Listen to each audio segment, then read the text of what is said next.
بسم اللہ الرحمن الرحیم۔ السلام علیکم ورحمۃ اللہ وبرکاتہ۔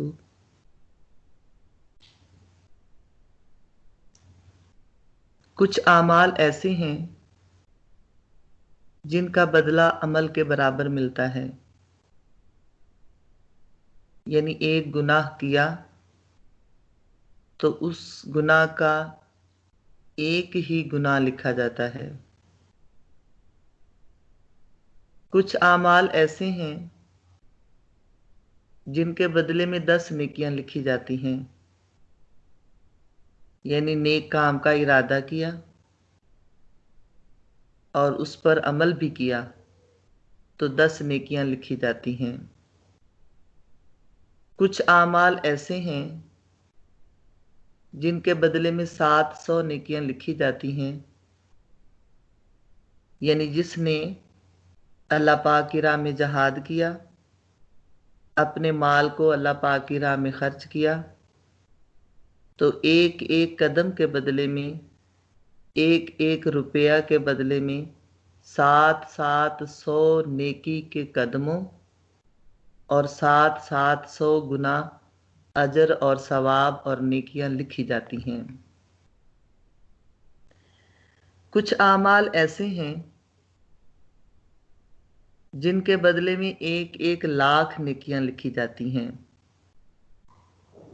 یعنی کعبہ معظمہ میں جو ایک قدم رکھتا ہے اسے 1,00,000 نیک قدموں کا ثواب ملتا ہے۔